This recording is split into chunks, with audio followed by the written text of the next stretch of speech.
Vale, entonces,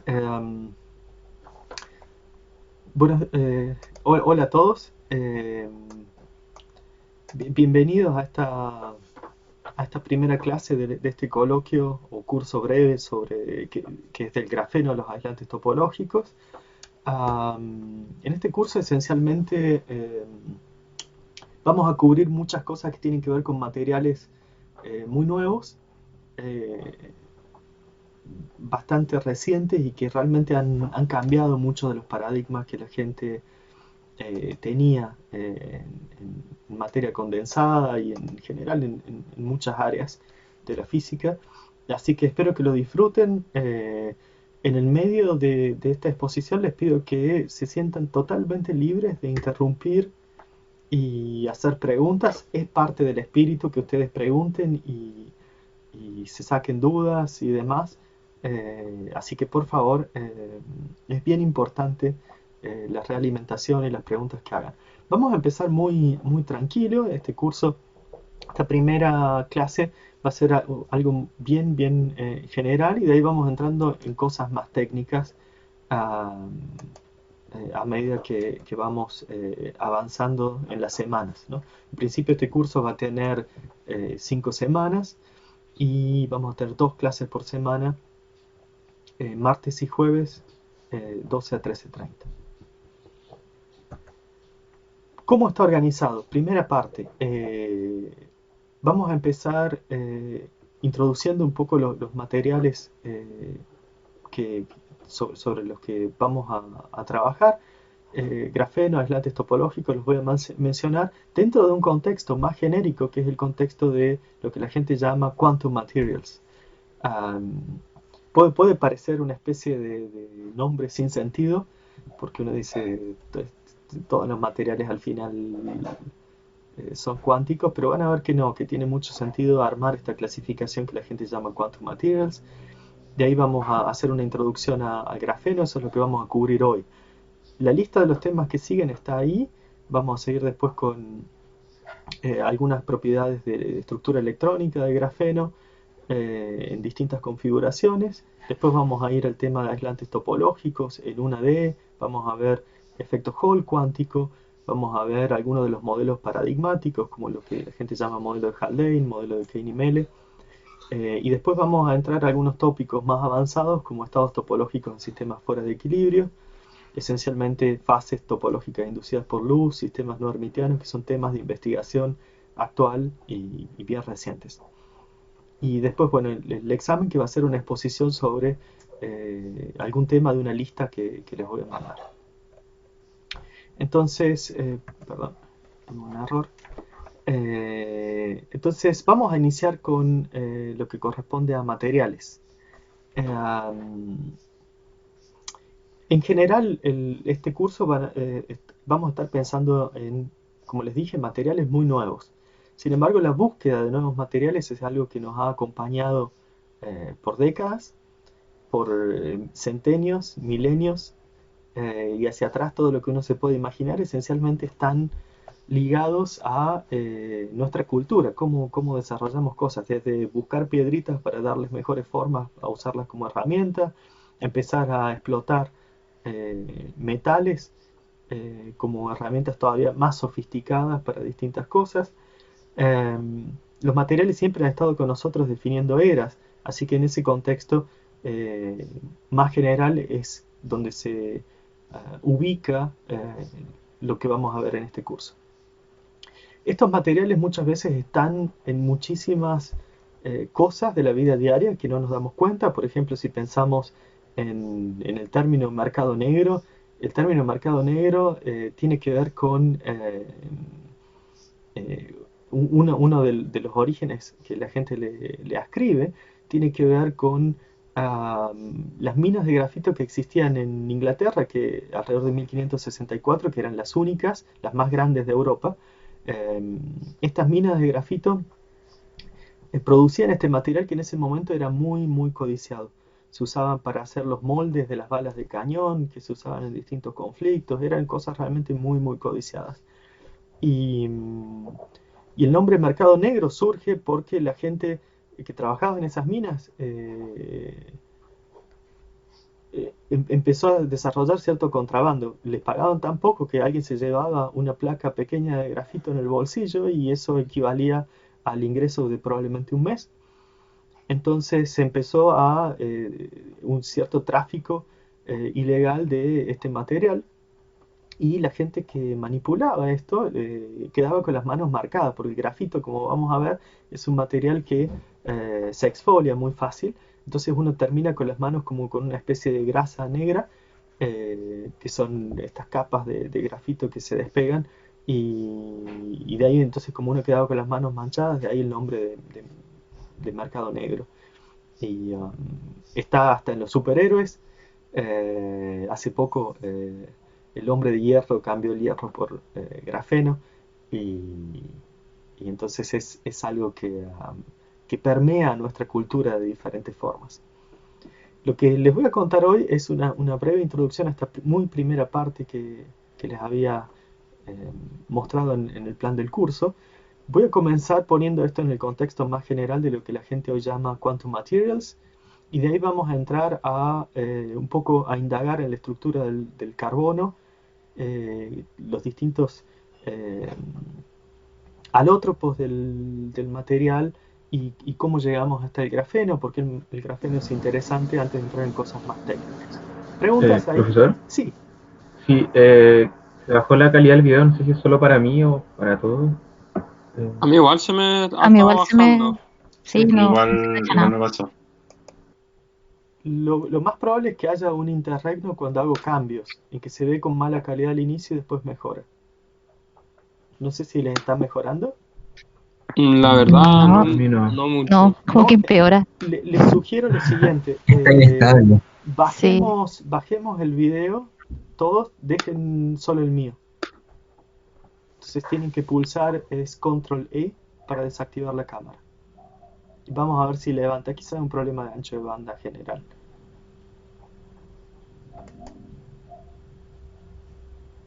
Veamos si mejora.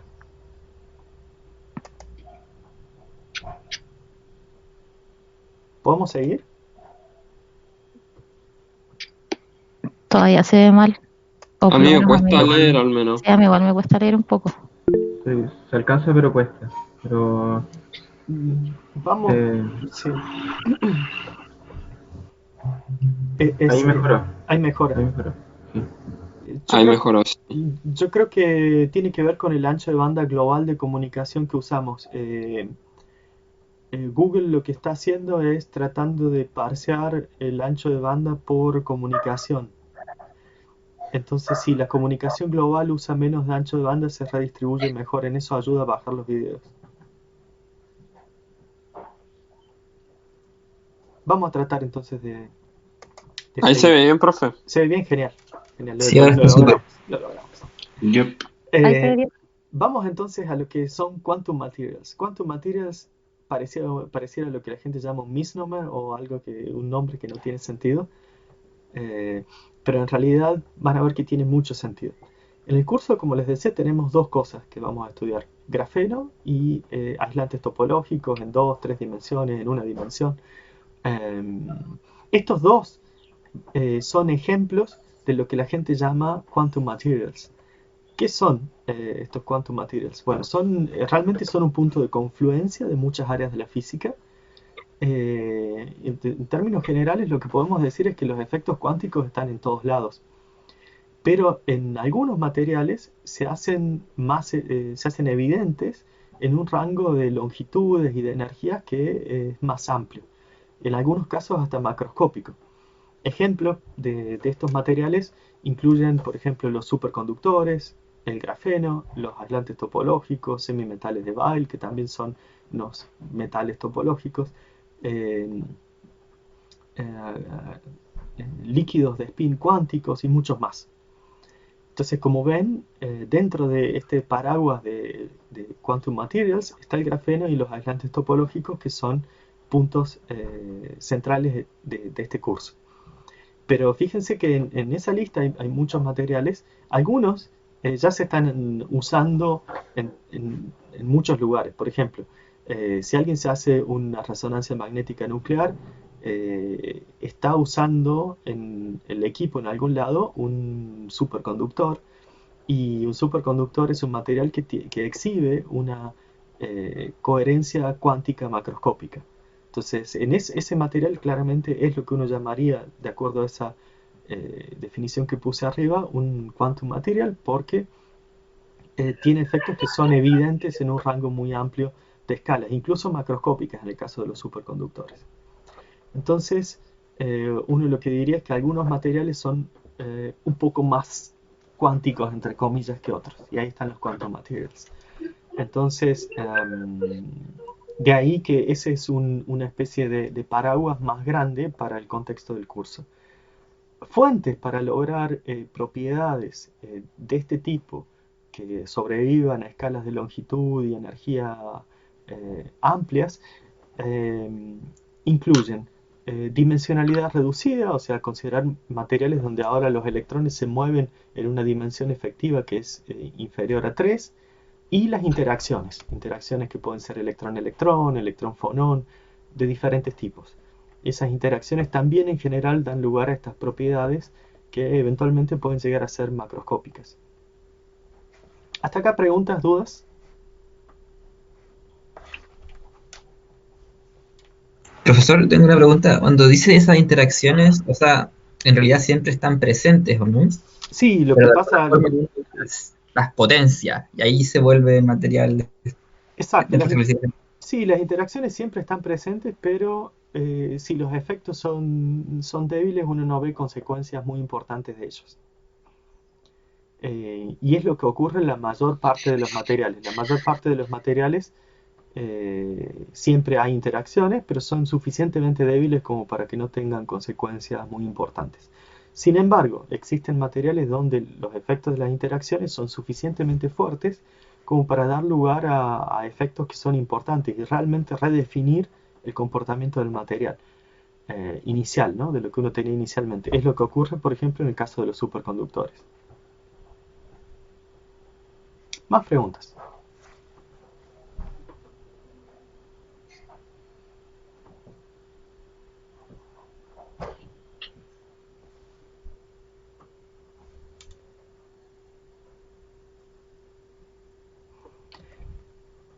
Como algunas, hay muchas referencias en este tema de Quantum Materials.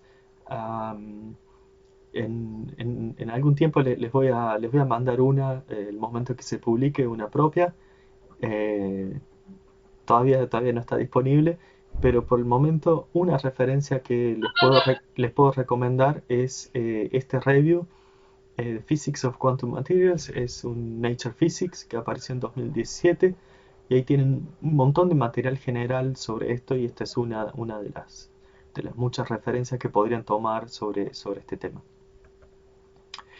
En términos más generales, si uno mira ahora esto en un contexto histórico y toma, por ejemplo, lo que corresponde a cosas que la gente podría considerar como totalmente cerradas y definidas, como que es un aislante, que es un conductor, o que se podría haber considerado como cerrado, históricamente uno ve un desarrollo que ha ido cambiando muy rápido.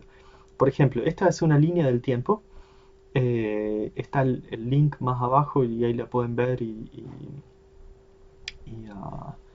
interactuar con ella. Lo que es la teoría de bandas de los sólidos fue definida alrededor de los años 30 y fue bien importante porque permitió entender el origen de un comportamiento metálico, de un comportamiento aislante a partir de una teoría microscópica. Pero de ahí en más empezaron a suceder muchísimos descubrimientos que fueron cada vez redefiniendo y ampliando nuestra comprensión del tema. Por ejemplo, alrededor de los años 50 aparece la teoría BCS de la superconductividad, descubierta décadas antes, pero hasta ese momento sin ninguna teoría. Aparecen fenómenos como la transición de Peierls, aislantes de Anderson. Si uno empieza a ir hacia épocas más modernas, empieza a ver fenómenos como el efecto Hall cuántico, que aparece en los 80, superconductores de alta temperatura en el 86. Aparece el grafeno en 2004. Entonces fíjense que ahí el foco del curso lo empezamos a ubicar en esta línea del tiempo. La aislación de la primera predicción teórica de aislantes topológicos aparece muy poco tiempo después, en el año 2005, y en el año 2007 se aísla por primera vez un aislante topológico bidimensional en el laboratorio. No demoró mucho hasta que se hace lo propio con aislantes topológicos en 3D, y después empiezan a aparecer muchas otras fases. Acá esta es una selección muy personal de esto. Van a ver, aparecen semimetales de Weyl, y la lista, esta línea, el último evento que agregué es el de supermetales alrededor de diciembre del año pasado, y esto sigue avanzando. Hay realmente muchísimas cosas. Hace un par de años apareció el reporte de superconductividad en bicapas de grafeno rotadas, que es un tema también de gran interés hoy, y realmente ven que el desarrollo se ha ido acelerando en los últimos años. ¿Hasta acá preguntas? Creo que las letras de la línea de tiempo son muy pequeñas, no se alcanzan a leer bien. No las llegan a leer. Yo al menos. Yo Entonces, les voy a subir o sea, seguro eso. después el PDF completo. Ah, ya, perfecto. Lo que puedo tratar de ver es si se puede, déjenme ver si se puede transmitir en alta definición.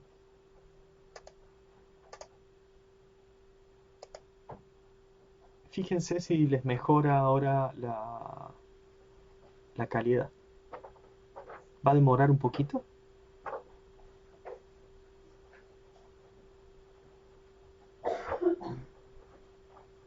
Y deberían mejorar. Ahí pasé a alta Hay una definición. pregunta en el chat, Sí, profesor. ahí la vi.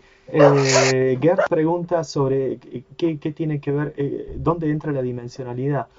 Bueno, los materiales en general todos viven en un espacio 3D, así que nunca escapamos a esa realidad.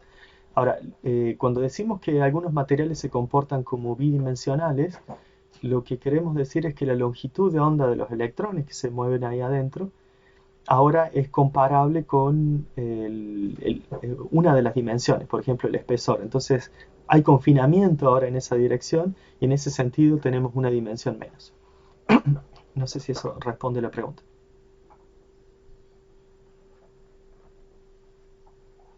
Entonces realmente estamos hablando de una dimensión física efectiva.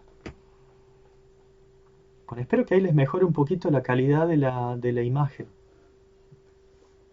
Yo lo sigo viendo igual, profe, pero creo Sí.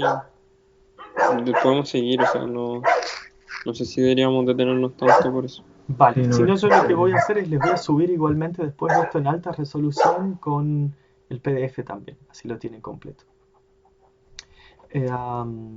Bien. Entonces, si se fijan en esta línea del tiempo, la mayor parte de estos nuevos descubrimientos que están listados, puede haber también un sesgo personal, por supuesto, en la elección, pero tienen que ver con estos que la gente llama quantum materials. Entonces, realmente es un área bien interesante de la física y un área moderna. Lo que vamos a hacer ahora es entrar en esta línea del tiempo en un periodo que va esencialmente entre los años 80 y el 2004, que tiene que ver con los materiales basados en carbono, del cual el grafeno es uno de los últimos exponentes. Entonces esta parte va a tener que ver con las muchas caras de este material multifacético que son los materiales basados en carbono. Si uno ve a los alótropos del carbono, uno encuentra dos que son bien, bien diferentes. Se fijan ahí, a la izquierda tienen un diamante, a la derecha tienen unas piedras de grafito. Eh, no podrían ser a simple vista más diferentes. Sin embargo, ambos tienen una propiedad común, que es que son todo carbono. Esos materiales son totalmente carbono, y se ven realmente bien, bien distintos. El diamante es casi que es el estereotipo del material inalterable, y uno diría que es algo bien durable, sofisticado, brillante. Algunas publicidades dicen que los diamantes son para siempre. Eh, Sin embargo, ya desde hace mucho tiempo, de los años 1772, Lavoisier mostró que al calentar el diamante en vacío, en una atmósfera suficientemente eh, controlada, el diamante se transforma en grafito, lo que realmente nos muestra de que esa piedra más fea que veíamos que es el grafito es termodinámicamente más estable. Lo cual nos hace pensar un poco sobre la apariencia de estos alótropos. ¿Cómo se logra tener materiales tan diferentes en base a un mismo elemento, que es el carbono? Bueno, para entender eso hay que bajar a la estructura electrónica del carbono. El carbono tenemos ahí, como se ve, 6 electrones. Hay 4 externos que están ocupando los niveles 2, S y P, como están ahí esquematizados.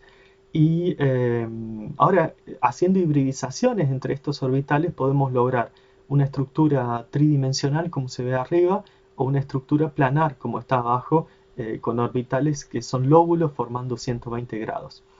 Dependiendo de ahora cuál estructura elijamos, van a ser las propiedades. En el caso del diamante, esencialmente estamos usando la estructura de arriba, la estructura esta tetragonal. En cambio, en el caso de el grafito, estamos usando ahora una estructura que va a seguir esta hibridización que es planar de orbitales, y ahora entre capas el acople va a ser realmente muy débil, entonces realmente estamos siguiendo esta estructura que es planar. Entonces, en el caso del diamante tenemos un aislante, en el caso del grafito tenemos un metal, y tenemos esencialmente uno de los 4 orbitales. Vamos a combinar 3 para hacer esta hibridización planar que se llama sp2, y al cuarto nos va a quedar perpendicular al plano y esencialmente libre. Esos orbitales pz o pi van a quedar esencialmente libres y van a ser los responsables de la estructura electrónica que vamos a ver en más detalle en la clase próxima.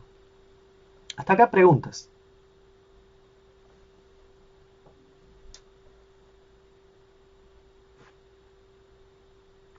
Eso, la verdad es que yo no recuerdo qué significa SP3 SP3 o y SP2. SP2. Vamos a Sí. volver a las hibridizaciones en más detalle también. Ok. Pero esencialmente lo que se hace es hibridizar orbitales. Si se fijan en este dibujito que tengo ahí de 2s, 2px, 2pz, 2pi, esos son los orbitales canónicos que uno ve cuando resuelve el átomo de hidrógeno. En este caso uno adaptaría esa solución a un átomo hidrogenoide. Uno lo que hace es reparametriza los orbitales, cambiando el número atómico y demás, para lograr ahora orbitales que van a ser esencialmente los del átomo de hidrógeno con nuevos parámetros. Ahora, al momento de juntar los distintos átomos para hacer una estructura más estable, esa base puede no ser la base más conveniente, en el sentido de que ahora estos átomos interactúan entre sí y hay bases que son más convenientes que otras. Entonces, una cosa que uno puede hacer es cambiar la base. Ese cambiar la base es lo que muchas veces se denomina hibridización. Es esencialmente hacer una combinación lineal de esos orbitales iniciales. Entonces, puedo hacer muchas combinaciones. Puedo tomar, por ejemplo, 3 de esos orbitales, dejar el pz solo y combinarlos linealmente para generar orbitales que tienen los lóbulos que están mostrados abajo, que están separados en 120 grados. ¿Sí? Estos lóbulos que están acá. Y eso es lo que se llama una hibridización. Cada uno de esos nuevos orbitales, que son combinación lineal de los orbitales iniciales 2s, 2px y 2pi, es lo que se llama un orbital híbrido.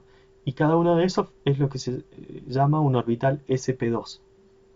¿Sí? Porque es un s y 2p. Después, podría hacer combinaciones de los 4. Y en ese caso obtengo estos que se llaman sp3. Pero esencialmente es solo un cambio de base. Ya, sí, ahora me quedó mucho más claro. Genial. Igual vamos a volver y van a ver que eso es esencialmente hacer una transformación unitaria y cambiar la base. Claro. Más preguntas.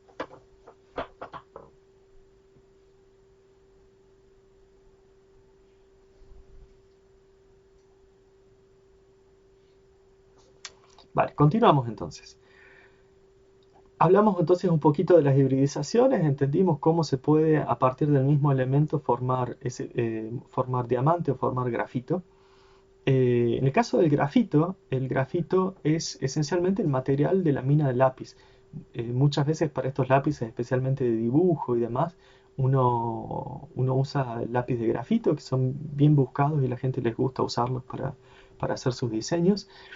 Eh, Esencialmente, cuando uno está escribiendo con un lápiz hecho de grafito, uno lo que está haciendo es aplicando un esfuerzo a la punta, que es de grafito, y esencialmente lo que está haciendo es un esfuerzo de manera de deslizar una capa de este material sobre las otras. Como les había mostrado, son muchas capas con esta estructura hexagonal, y ahora el momento de escribir, uno está haciendo un esfuerzo que alcanza como el acople es débil, alcanza para deslizar una capa sobre otra.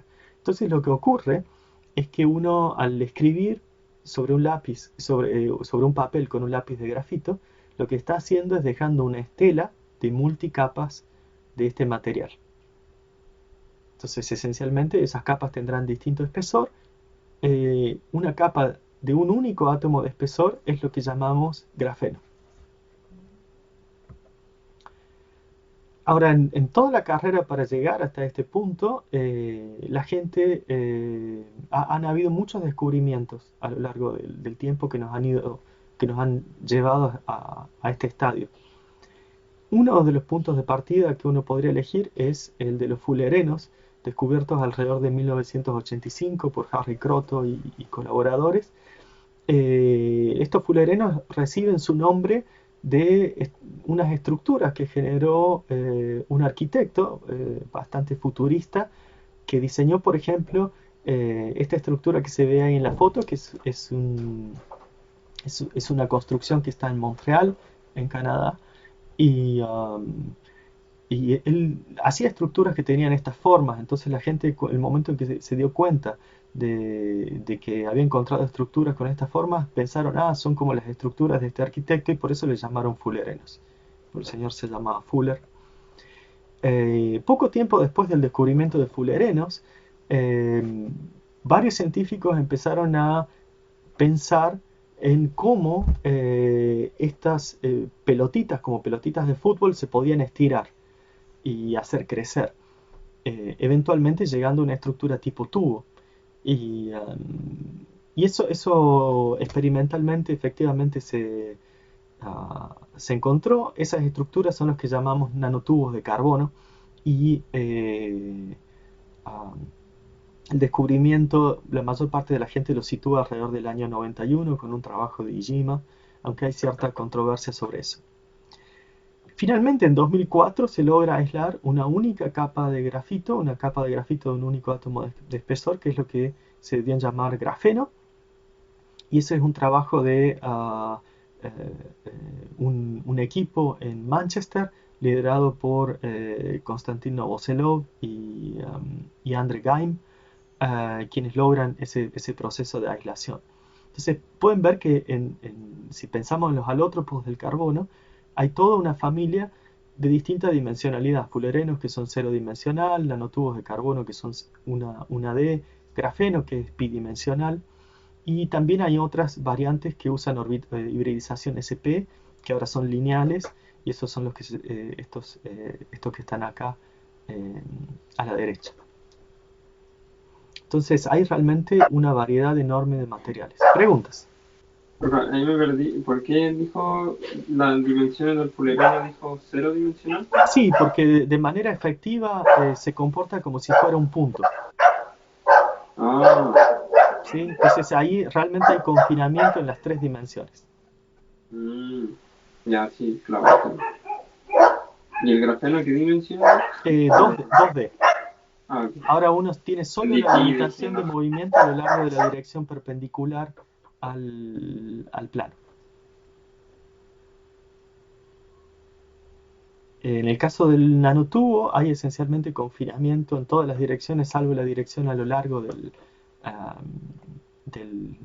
tubo. Y ahí uno pensaría en una D o cuasi unidimensional, para ser un poco más preciso.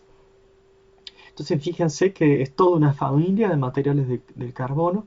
El último exponente aquí es el grafeno. Hay muchos otros que yo acá no estoy incluyendo. Es realmente enorme. Pero esto es como para que tengan una idea.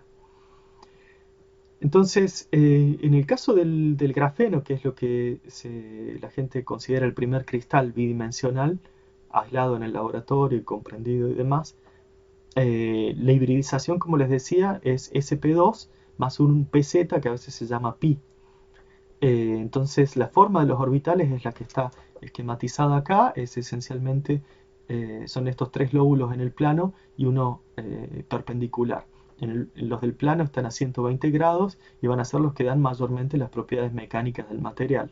En cambio, los orbitales pz o pi, como se llaman acá, que están perpendicular al plano, están bastante libres entre sí y esos son los que van a ser más responsables de, por ejemplo, propiedades eléctricas. Como les decía, hay muchas otras formas que yo no mencioné.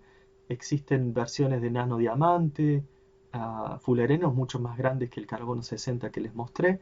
Existen lo que la gente llama cebollas de carbono, eh, encontradas por Daniel Ugarte alrededor de los años 90. Y muchas otras. Después existen también nanotubos de una sola pared, que son estos single wall nanotubes. Existen multi-wall nanotubes, que ahora son de muchas paredes, y el grafeno. Realmente hay una variedad enorme de posibilidades. Ahora, ¿por qué estudiar el grafeno? ¿Por qué tanto interés en este material en los últimos 15 años? Eh, hay distintas fuentes. Yo acá lo que voy a poner son algunas razones que son en cierta medida personales, pero que me parecen que son algunas de las que más influyen. Una de las primeras cosas tiene que ver con cuán fácil o difícil es manipular el material. Entonces, por ejemplo, si uno producir nanotubos de carbono, que eran un material de enorme y todavía sigue siendo de enorme interés, hasta el descubrimiento del grafeno, y hoy todavía sigue habiendo mucha investigación en eso, en general es difícil producirlos. Entonces, supongamos que yo compro muestras producidas por algún laboratorio, esencialmente es un polvo. Si lo pongo sobre un portamuestra y lo llevo a un microscopio de escaneo túnel, un STM, lo que voy a ver es algo como esta imagen que está acá, que es una imagen que tomamos en Córdoba hace ya algunos años, y esencialmente lo que ven es algo que se parece a una madeja enorme de hilos, que en este caso son estos nanotubos de carbono. Entonces fíjense que este es el punto de partida para hacer un experimento. De ahí en más, ahora lo que tendría que hacer es desenredarlos de alguna forma, separarlos, alinearlos. Es un trabajo enorme. En contraste, eh, con equipamiento realmente de muy bajo costo, podría hacer exfoliación mecánica de grafeno, que les voy a contar ahora de qué se trata. Esencialmente usar grafito y cinta scotch o alguna cinta adhesiva de otra marca. Y después de un proceso de foliación obtengo muestras que en el mismo equipo se ven así como está acá. Fíjense que esencialmente es algo mucho más limpio y fácil de trabajar. Ahora yo me podría imaginar sobre estas muestras, que a mayor contraste son más capas, sobre esta muestra me podría imaginar conectar usando litografía contactos eléctricos y demás, mientras que con los nanotubos de carbono había mucho más trabajo por hacer todavía. Entonces, en ese sentido, el grafeno lo que ofrece es mucha simplicidad. Primero por el hecho de que la arquitectura es plana, entonces es más fácil su producción y eso simplifica mucho la entrada a hacer experimentos en la nanoescala. Entonces, en casi cualquier laboratorio uno podría hacer esto. Esencialmente uno lo que puede hacer es iniciar, por ejemplo, con grafito natural o grafito pirolítico altamente orientado, este HOPG, cinta adhesiva y comenzar un proceso en el cual uno exfolia. ¿Sí? Esencialmente uno pega la cinta sobre la pasta de grafito, la placa de grafito, uno la despega, pega de nuevo sobre otra y así lo que va consiguiendo es lograr que sobre la cinta haya una distribución de multicapas, en algunos sectores más delgado, en otros sectores más, eh, más grueso. Y de esa forma uno puede repetir muchas veces el proceso y después lo que hace es deposita ese grafito sobre una placa como la que está acá, que es esencialmente un cuadradito de silicio con dióxido de silicio encima, que es un estándar que se usa para microelectrónica. Uno esencialmente ahora pega esa cinta con esa distribución de multicapas sobre este trozo de wafer y, eh, y posteriormente uno puede tratar de ver qué es lo que quedó sobre ese pedacito de silicio. Esto es lo que esencialmente el procedimiento que se llama de exfoliación micromecánica, eh, llevado adelante por André Geim y Konstantin Oselov en Manchester, en lo que ellos llamaban los experimentos de viernes por la tarde, una serie de experimentos que hacían esencialmente en tiempo cuasi libre para probar cosas nuevas y que les dieron muy buenos resultados. Este señor se volvió muy famoso mucho antes del descubrimiento del grafeno por otras cosas. Por ejemplo, en el laboratorio donde trabajaba en ese momento en Holanda, hicieron levitar una rana en un campo magnético muy alto, como una forma de mostrar un efecto magnético sobre cualquier ser vivo que esencialmente es agua, si el campo es suficientemente grande, lo cual le valió el premio Ig Nobel en 2000, y de ahí acuñó una de sus frases más famosas, que es mejor equivocarse que ser aburrido. Su video de esta época fue uno de los primeros videos virales que recuerdo en YouTube, y eso estaba en el contexto de esos experimentos que hacían de viernes por la tarde. También en esa misma serie de experimentos lograron, por ejemplo, desarrollar una cinta eh, adhesiva que llamaron la cinta gecko, que está inspirada por los geckos, que son eh, estos animalitos que se ve ahí, que logran esencialmente desafiar la gravedad con un efecto muy peculiar de la piel, y ahí lo que hacían era lograban eh, emular esa cinta en experimentos que publicaron en la revista Nature en 2003.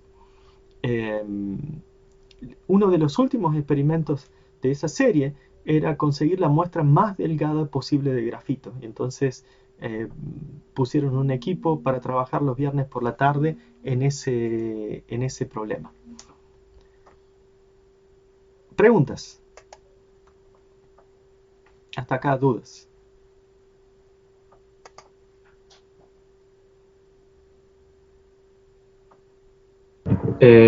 ¿Cuántas iteraciones de pegado con scotch hay que hacer más o menos? ¿O qué orden de magnitud va a poder llegar a Depende mucho de la muestra inicial y es mucho prueba y error. Yo lo que recuerdo de experimentos que hicimos hace algunos años en Córdoba, de hecho les voy a pasar el enlace a un video donde mostramos todo el procedimiento, eh, hacíamos algunas iteraciones del orden de una decena, pero realmente varía mucho de acuerdo a la cinta que uno use y al material. Eso es bien crucial, hay que decirlo. Vamos a hacer una muy pequeña pausa y seguimos. Volvemos entonces a la clase. Necesitaba salir. Entonces, como les decía, los experimentos estos de viernes por la tarde culminan en el descubrimiento del grafeno, que se hace en 2004. Les cuesta a ellos bastante llegar hasta este punto. De hecho, el momento en que inicialmente la publicación la rechazan en Nature y se publica luego en Science, y unos experimentos que realmente abrieron la puerta a toda una nueva dimensión de materiales bidimensionales de gran importancia hoy.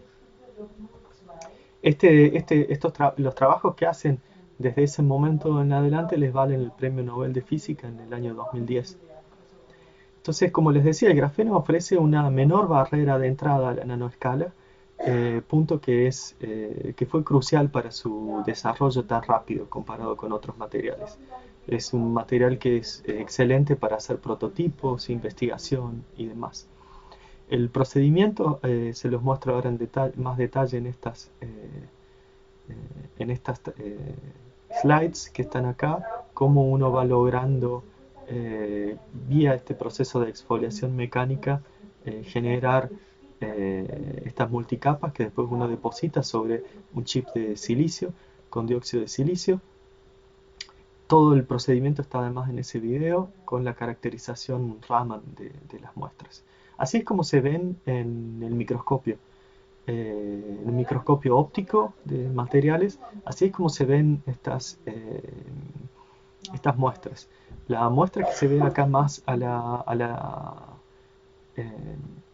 hacia la izquierda es una monocapa, la otra es una bicapa, y lo que es increíble es que se ve contraste aún para una monocapa, que es algo que puede ser muy, muy sorprendente. Uno diría cómo algo de un solo átomo de espesor tiene contraste. En el microscopio óptico, bueno, ocurre. En ese sentido, algo que ha sido muy, muy útil es que en el momento en que se hacía la exfoliación, el espesor de la capa del dióxido de silicio que ven acá, coincidentalmente era muy próximo a uno de los óptimos para el contraste en el microscopio óptico. En ese momento usaron 300 nanómetros de espesor y muy cerca de ese espesor es donde hay uno de los dos óptimos para contraste, el otro está en 90 nanómetros. Eso es algo que se entendió varios años después, se entendió recién en el año 2007, en esta publicación que está acá, que aparece en Applied Physics Letters, donde esencialmente es un experimento de interferencia en láminas delgadas, entonces uno puede sacar los parámetros que dan el óptimo. Profe, me surgió una duda. Sí. Es que como todo esto es mecánico, no deben tener mucho control, ¿cierto? Como esto es mecánico... Como si son monocapa o bicapa. No, muy buena pregunta. No, en realidad es prueba y error, y dentro de un mismo chip de silicio que uno usa hay una distribución de distintas capas. Ok. Entonces uno lo que hace es con el portamuestras, si uno tiene un tornillo, un sistema más sofisticado, uno lo va moviendo y va mirando y se da cuenta de que hay zonas de más espesor, otras de menos. Ok. Y esto para medir como el grosor, Sí. o sea, para medir si es monocapa o bicapa, ¿cómo se hacía? No lo entiendo. Es una muy buena pregunta. En ese momento, el primer experimento de 2004, había muy pocas técnicas desarrolladas porque era la primera vez que la gente se daba con este problema. Y ellos lo que hicieron fue inferir el espesor a partir de las propiedades electrónicas. Las propiedades electrónicas son bien distintas dependiendo de si es una capa o dos capas o tres capas, o son muchas como en el caso del grafito. Y más aún cuando uno las pone en un alto campo magnético. Si uno hace un experimento en alto campo magnético, se forman lo que se llaman niveles de Landau, y esos niveles de Landau tienen una forma muy distinta dependiendo de si son monocapas, bicapas, tricapas, etc. Y en los experimentos de ellos tenían esencialmente evidencia de que se trataba de los niveles de Landau correspondientes a una monocapa de grafeno. Ya, o sea, no, es que pensaba que era a través del contraste, entonces claro. Claro, Ahora me queda más claro. hoy se puede hacer con el contraste, no, en ese momento no estaba lo suficientemente desarrollado. Hoy Ok. se puede hacer con el contraste midiendo además la fase, y también hay otros métodos bien poderosos como por ejemplo la espectroscopia Raman, que es ver cómo es el espectro de excitaciones inelásticas de los fonones, los modos de vibración en el cristal. Uno tiene firmas distintivas, eso se ve en el videito que está del link, del enlace que está acá. Y bien, más preguntas. Me sigue quedando la duda si eso es realmente una monocapa, porque dijo que tenía como 200 nanómetros o 300 nanómetros de espesor. No, lo que tiene 300 nanómetros de espesor es el dióxido de silicio. Fíjense que Ok, ya. este chip es Ya. silicio con dióxido de silicio encima. El dióxido de silicio hace que, fíjense acá en este esquemita, en negro estaría lo que sería la muestra, que puede ser grafeno, monocapa, bicapa, lo que sea. Después, el chip tiene dióxido de silicio y silicio. Y la luz entonces que entra, hay un camino que se refleja directamente en la muestra, y otro que pasa por esta capa interior. Entonces va a haber al final del proceso interferencia y eso eventualmente ayuda o no al contraste. Ok, gracias. De nada.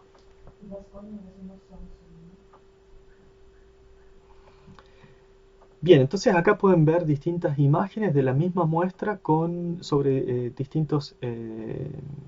usando distintas longitudes de onda, luz blanca, luz filtrada en 560 nanómetros y distintos espesores del, del dióxido de silicio. Esto es de este paper que les acabo de comentar y ven que el contraste es bien diferente. Entonces, para conseguir también mayor contraste óptico, uno lo que puede hacer es poner un filtro que hace pasar esencialmente solo una banda en el visible.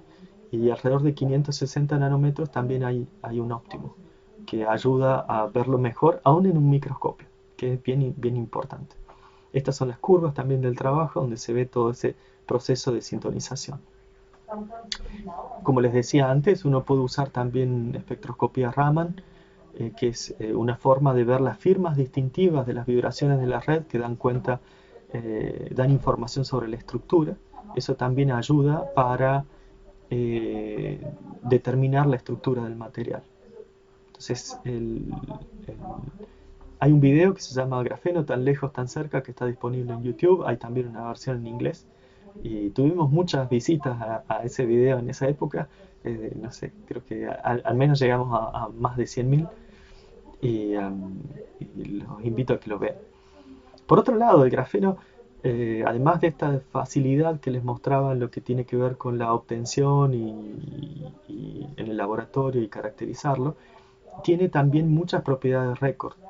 Por un lado, es el material más delgado que podamos imaginar, es el más fuerte jamás medido, tiene una conductividad térmica récord, la más alta densidad de corriente, los portadores de carga más livianos, el camino libre medio más largo y es el más impermeable de los materiales, como le gusta decir a Gaim, ni siquiera el helio puede pasar a través de él. Esto, sin embargo, no estaría completo de no ser de que se hubieran producido, como un poco en la dirección de la pregunta que teníamos antes, sin técnicas de fabricación que permitan que esto sea un poco menos aleatorio. Si no, sería difícil imaginarse una línea de montaje con un montón de personas exfoliando. Sería muy difícil de conseguir. Sin embargo, a pesar de que es un material relativamente nuevo, en muy poco tiempo se lograron una serie de métodos que permiten obtenerlo de distintas formas. En este gráfico, que está sacado de esta referencia, donde se ve calidad en el eje vertical y costo en el horizontal, van a ver en el extremo superior derecho lo que corresponde a alto costo y alta calidad. Y eso es esencialmente usar deposición química de vapor, que es un método en el cual uno tiene un recipiente con una atmósfera controlada, uno inserta ahora un gas que tenga carbono y se genera un plasma y después uno tiene alguna superficie con algún catalizador y los carbonos que van cayendo se van acomodando en la estructura que les dé menor energía y eventualmente uno así puede conseguir grafeno, monocapa, bicapa de muy alta calidad pero con un costo más elevado. En el extremo de más bajo costo uno tiene distintos métodos que muchos de ellos involucran exfoliación en fase líquida de grafito. Algunas de estos dan muestras que son óxidos, otros dan muestras que la muestra está menos dañada y mantiene alta calidad. Y eso es lo que pasa con exfoliación en fase líquida. Uno logra obtener también muestras de más calidad a un costo más bajo. Esencialmente lo que se puede usar es ultrasonido, un solvente y grafito, y así uno puede lograr muestras mejores. Entonces, esto lo que hace es definir todo un rango de métodos de producción con distintas calidad y costo. Esta es una imagen que ya tiene una década, pero fue un hito en su momento. Es una imagen producida por gente de Samsung y gente de la Universidad de SKKU en Corea, donde muestran una monocapa de grafeno de 30 pulgadas de diámetro, esencialmente el tamaño de una televisión grande de la época. Y esto es algo que ahora se puede hacer de manera prácticamente industrial. En el otro extremo, con la exfoliación líquida, uno puede conseguir grandes cantidades, pero de muestras que son muy pequeñas, del orden del micrómetro en la dimensión lateral. Sobre eso es también cosas sobre las que trabajamos hace tiempo. Hicimos experimentos donde producíamos estas muestras y caracterizábamos el tipo de defectos que aparecen. Ahora, ¿por qué el grafeno? Bueno, el grafeno tiene física que es muy interesante. Muchas de estas propiedades las vamos a ver durante el curso, cosas como el tunelamiento de Klein, poder observar efectos Hall cuántico, temperatura ambiente, enormes caminos libres medios del orden de los micrómetros y muchos otros fenómenos. Las aplicaciones potenciales son muchas. Algunas de estas cosas ya están en el mercado, otras todavía están en proceso. En definitiva, lo que se ha logrado, si uno lo pone en el contexto de otros materiales, ha sido relativamente rápido. Por ejemplo, uno de los desarrollos tiene que ver con desarrollar alguna pintura que esencialmente permita generar electricidad. Entonces uno podría conferir a muros propiedades similares a las que uno tiene en paneles fotovoltaicos. Hay realmente infinitas cosas. Desde el punto de vista de aplicaciones, los invito a ver algunos mapas de ruta que existen en la literatura, que en lugar de verse tan bonitos como lo que sería un mapa perfecto o un Google Map, se ven más bien como mapas antiguos. Hay muchas cosas que realmente todavía no se conocen, pero si quieren ver un poco sobre aplicaciones, acá hay una selección de ellas. Ya tienen algunos años, pero dan una idea general de hacia dónde la gente se mueve. Hay también en esos documentos, los documentos en particular de la Unión Europea, van a encontrar algunas láminas como estas, donde ven esencialmente la visión en diferentes aspectos que tienen que ver con tecnología, que van desde procesamiento de materiales, integración a componentes y aplicaciones en distintos ámbitos. Una pregunta que la gente se comenzó a hacer hace algunos años es si en todas estas investigaciones que tienen que ver con el grafeno ya pasamos la cima y es que realmente se acabó lo que había de interesante desde el punto de vista de ciencia. Yo diría que muy por el contrario, estamos en una etapa realmente de evolución y estamos quizás todavía en una etapa intermedia. Algo que para mí refleja muy bien la realidad de esto que está ocurriendo es el título de una conferencia Solvay que se hizo hace 4 años sobre grafeno. El título de esa conferencia era From Graphene Physics to Graphene for Physics. Y creo que refleja mucho lo que realmente pasa. En los últimos años lo que hemos visto es que hemos ido saliendo de pensar a cuáles son las propiedades físicas del grafeno como interesantes, a utilizarlo como plataforma. Y hoy en día realmente en ese sentido hay mucho avance. La gente, una vez que las propiedades están comprendidas, la gente usa el grafeno como una plataforma privilegiada para pensar muchas ideas que a uno se le pueden ocurrir y llevarlas a la práctica. Los materiales bidimensionales comenzaron con el grafeno y hoy son una enorme familia. Tenemos disulfuro de molibdeno, nitruro de boro hexagonal, fósforo negro, muchos otros, que ahora podemos utilizarlos para de alguna forma volver a las 3 dimensiones haciendo sándwich entre ellos. Por ejemplo, podemos explotar propiedades que un material bidimensional tiene que otros no. En esa imagen lo que ven es disulfuro de molibdeno, los azufres son los amarillos, los molibdenos son los oscuros, y esencialmente ahora uno puede empezar a ubicar capas de estos materiales de manera de hacer un sándwich más delicioso. Uno puede pasar de una hamburguesa simple a hacer una hamburguesa que sea más deliciosa, pero más difícil también de manipular. Entonces, los materiales bidimensionales, algo interesante, es que ofrecen una nueva ruta para construir ahora dispositivos que global o estereoestructuras que tienen propiedades únicas construidas en base a las propiedades de las capas individuales. La interacción débil entre capas nos ayuda porque nos simplifica ese proceso y ahora nos permite volver a 3 dimensiones. Esencialmente es como lo que se está haciendo ahora es volver a 3 dimensiones, pero a partir de estas monocapas bien controladas, y se consiguen cosas bien interesantes como reforzar interacción de la luz con la materia y demás. Hay realmente muchas de estas propiedades que la gente sobre las que está trabajando y tratando de mejorar. De alguna forma, la idea de esta vuelta a las 3 dimensiones es un poco como en esas ideas futuristas de ciudades del futuro, donde uno ve que hay cosas que se van moviendo en distintas escalas verticales y demás. Bueno, un poco eso es la idea de lo que se está haciendo. La gente empieza a hablar de conceptos como layertronics, o ahora una especie de electrónica por capas en estas estructuras tridimensionales, un área realmente muy interesante. Entonces, con esto esencialmente es un primer bosquejo muy general del contexto en el que se va a desarrollar el curso y en particular de lo que tiene que ver con el grafeno y materiales bidimensionales. Como conclusiones y resumen de esta parte, hicimos un muy pequeño tour que va desde el diamante al grafito, al grafeno, pasando por fullerenos y nanotubos. Vimos algunas propiedades, comenté sobre algunas propiedades record, sobre un mapa de ruta para aplicaciones y sobre esta vuelta a las 3 dimensiones usando ahora capas individuales de estos materiales bidimensionales, que es, creo, algo bien rescatable. Preguntas, dudas.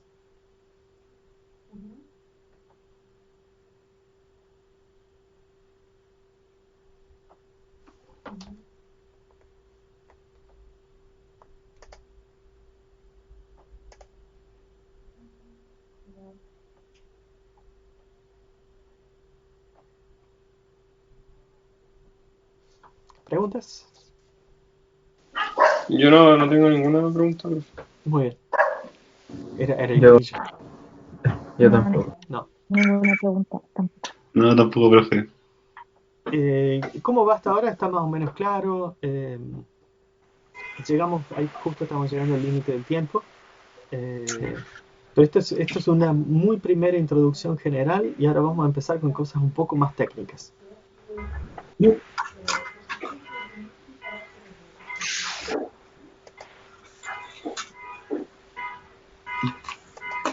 Yay.